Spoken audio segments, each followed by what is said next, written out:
कक्षा 12वीं, विषय भौतिक विज्ञान, subject physics, physics class 12th physics का रिवीजन टेस्ट। दोस्तों,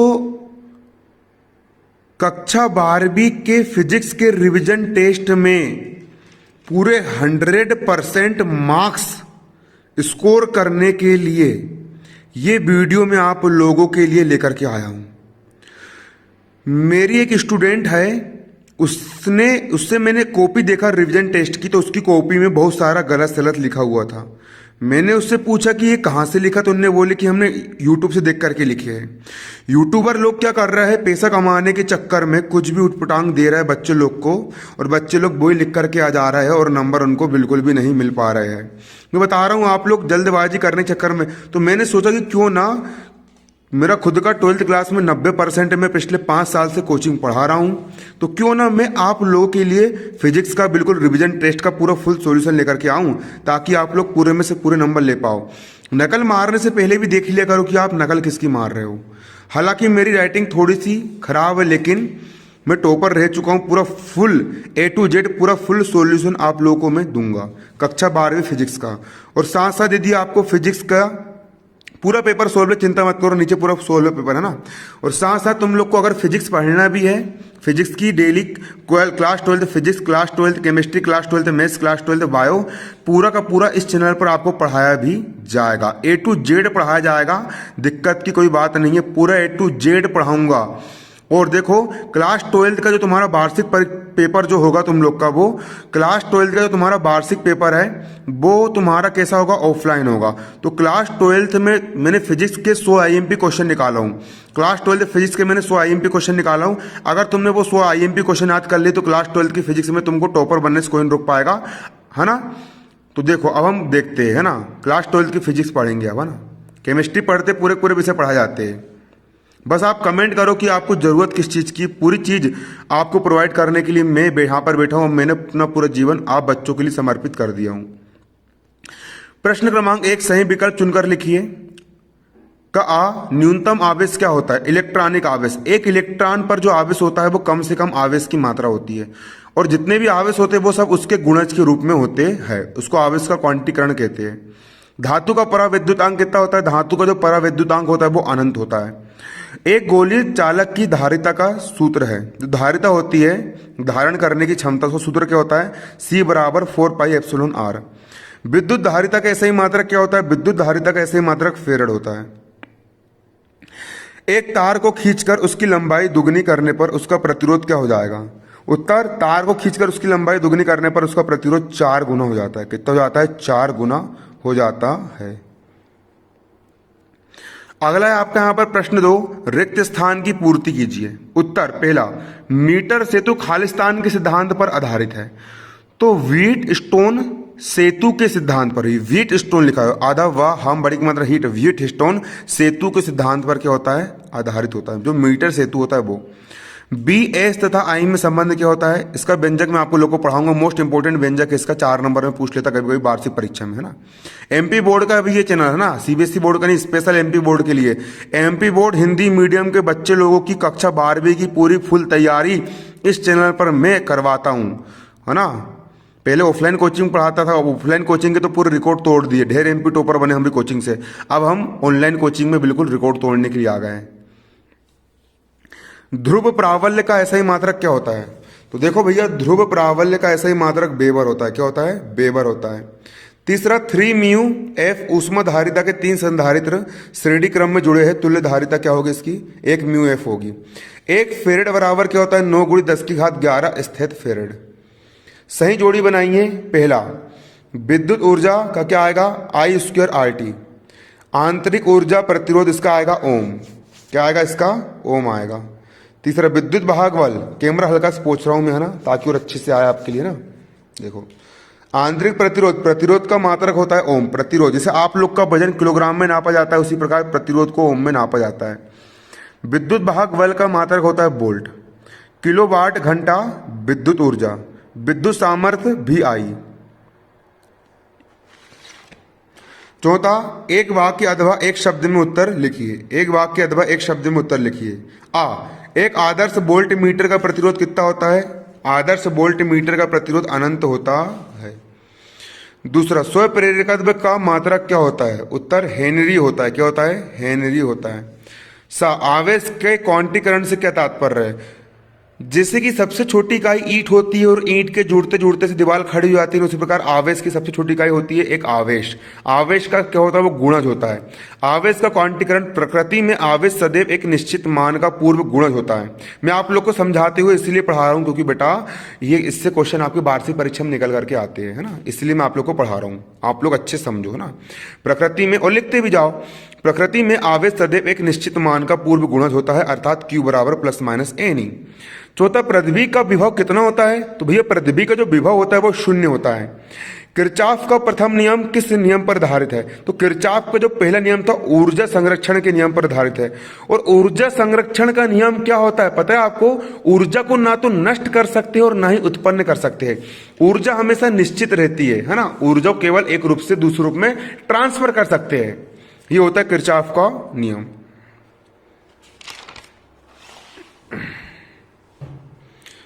क्वेश्चन 5 क्या है तुम्हारा? अनुगमन वेग से क्या तात्पर्य है? जो अनुगमन वेग होता है उससे क्या तात्पर्य है? अनुगमन वेग विद्युत क्षेत्र के प्रभाव से किसी चालक में इलेक्ट्रॉन जिस औसत वेग से गति करते हैं उस वेग को अनुगमन वेग कहते हैं।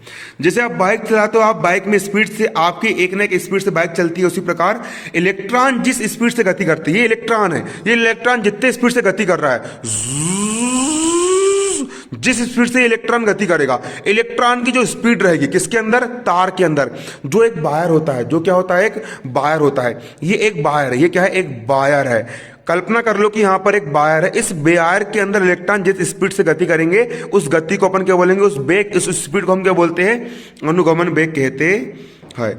अनुगमन वेग का मान कितना होता है? अनुगमन वेग का मान 10⁻⁴ मीटर प्रति सेकंड स्क्वायर होता है। अगला तुम्हारा, विद्युत विभव कैसी राशि होती है? विद्युत विभव कैसी राशि है? इसका ऐसा ही मात्रक और बीमीय सूत्र लिखिए। उत्तर, विद्युत विभव एक अदिश राशि है। विद्युत विभव एक अदिश राशि है। विद्युत विभव अदिश राशि मतलब इसको व्यक्त करने के लिए केवल परिमाण की आवश्यकता होती है, दिशा की आवश्यकता नहीं होती। और इसका विद्युत विभव का ऐसे मात्रक होता है जूल प्रति कूलम। और इसका बीमीय सूत्र क्या होता है? ml²T⁻³ एंगस्ट्रॉम A⁻1 होता है। बीमीय सूत्र निकालना मैं बताऊंगा। इंपॉर्टेंट क्वेश्चन लेके आऊंगा भाई आप लोग के लिए। इंपॉर्टेंट क्वेश्चन इतने 100 क्वेश्चन तैयार कर लिए ना बिल्कुल, तो फिर टॉपर बनने से किसी का बाप नहीं रोक पाएगा। बेटा मेहनत करो, पसीना बहाओ।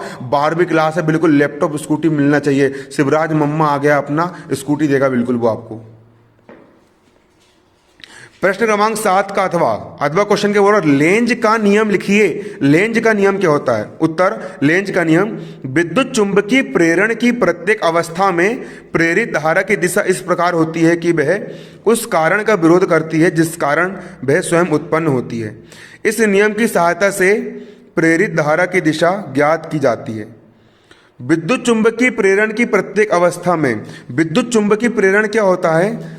विद्युत चुंबकीय प्रेरण क्या होता है कि भैया जब किसी चुंबक को किसी तार की कुंडली के पास में घुमाया जाता है, जब ये जो आपकी चुंबक है, आप चुंबक घुमा रहे हो, वी वी वी चुंबक घुमा रहे हो। क्यों घुमा रहे हो आप? चुंबक घुमा रहे हो। किसके आसपास घुमा रहे हो? एक तार है, एक तार की कुंडली है। ये तार की कुंडली होगी, उसके आसपास आप घुमा रहे हो, चुंबक को आप घुमा रहे हो। तो तार में करंट फैल जाएगा। करंट मतलब विद्युत धारा फैल जाएगी, उसको हम क्या बोलते हैं? विद्युत चुंबकीय प्रेरण कहते हैं। तो जो प्रेरित धारा उत्पन्न होती है वो उसी का विरोध कर रही है जिस कारण वह उत्पन्न होती है। देखो दोस्तों, आप लोग का पेपर में भी समझाऊंगा ना तो थोड़ा समय हो जाएगा, इसलिए मैं आप लोग को पढ़ के बता देता हूं। यदि आपको पढ़ना होगा तो आप सब्सक्राइब मार देना, मजेदार तरीके से पढ़ाऊंगा। अभी खाली आपको पढ़ कर सुना देता हूं ना। उस कारण का विरोध करती है जिसके कारण वह स्वयं उत्पन्न होती है। इस नियम की सहायता से प्रेरित धारा की दिशा ज्ञात की जाती है।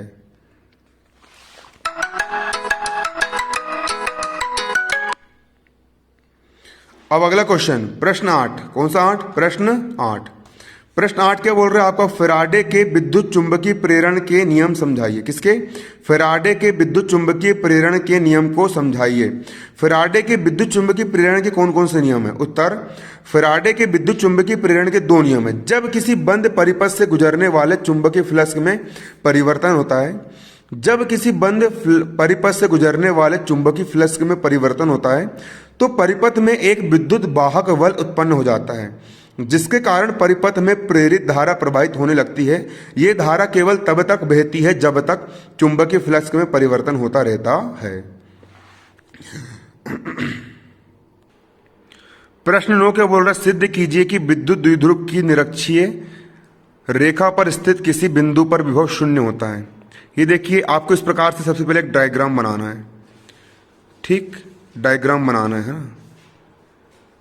देखो, माना एक पेन दिखा मुझे, पेन पेन पेन, ये देखो ना, क्या बोल रहा है? माना ए बी एक विद्युत द्विध्रुव है। ये ए बी जो है आपका, ए बी क्या है आपका? एक विद्युत द्विध्रुव है जो प्लस क्यू और माइनस क्यू आवेशों से मिलकर बना है। आपका जो ए बी विद्युत द्विध्रुव है ये प्लस क्यू और माइनस क्यू विद्युत आवेशों से मिलकर बना है, तथा जिनके बीच की दूरी कितनी है? 2l है। यहां से लेकर के यहां तक इन दोनों के बीच की दूरी कितनी है? 2l है। अगर ये पूरी 2l है तो यहां से यहां तक एक l हो जाएगी और यहां से यहां तक एक l हो जाएगी। एक l और एक l मिलकर के बना लेंगे कितनी? यहां पर 2l हो जाएगी। द्विध्रुव के मध्य बिंदु O से, द्विध्रुव के मध्य बिंदु O से r दूरी पर निरक्षीय स्थिति में एक बिंदु P है। कितनी दूरी पर? r दूरी पर एक निरक्षीय एक बिंदु क्या है? P है, जिस पर विद्युत विभव की गणना करना है। मैं आपको बाद में समझाऊंगा, वैसे है ना, समझाता हूँ बहुत मजेदार तरीके से मैं, है ना। अभी आप लिख लो इसको, है ना, आप लोग का पेपर है बेटा, है ना। जैसे आप लोग की 28 तारीख को पेपर एंड होते हैं, तुरंत कमेंट करना, डेली लाइव क्लास चालू कर दूंगा आप लोग के लिए 1 घंटे की, है ना। प्लस क्यू आवेश के कारण P पर विभव V1 बराबर 1/4 पाई एप्सिलॉन 0 इंटू क्यू बटे AP। V1 बराबर 1/4 पाई एप्सिलॉन 0 इंटू क्यू बटे करनी के अंदर R square plus L square. चित्र से AP बराबर करनी के अंदर R square plus S square. इसी प्रकार माइनस क्यू आवेश के कारण P पर विभव V2 बराबर 1/4 pi epsilon 0 into minus Q BP। आप इसका ना स्क्रीनशॉट ले लो यार, है ना। बोल बोल के मेरा मुंह दुखने लगा, वैसे ही सुबह से बना रहा हूँ, है ना, पूरे वीडियो में, है ना।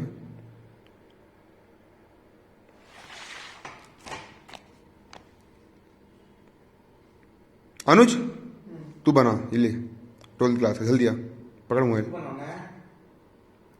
मैं दूसरा काम कर लेता हूँ तब तक, है ना। रिकॉर्ड हो रहा है,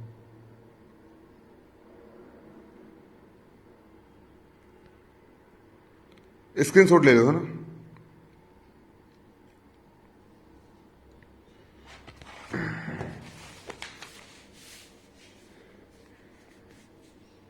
क्वेश्चन 10, अनुगमन वेग और धारा घनत्व में संबंध स्थापित कीजिए। सही लिखा है पूरा, है ना, बस राइटिंग बस थोड़ी हल्की सी वो डैमेज है।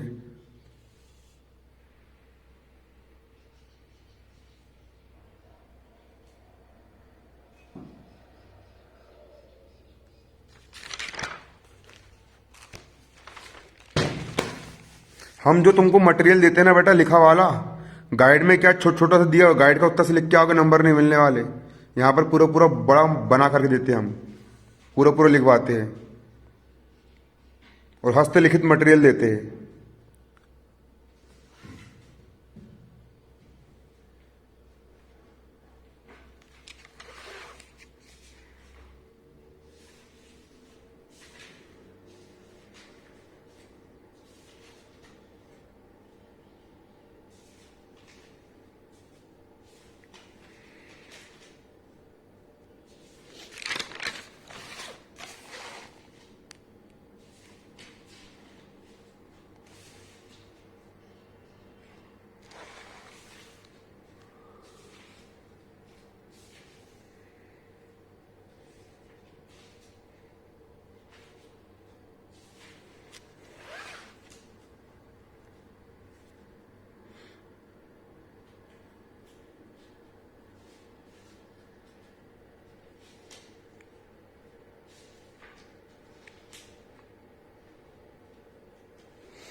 अरे अनुज,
धन्यवाद। जय हिंद, जय भारत।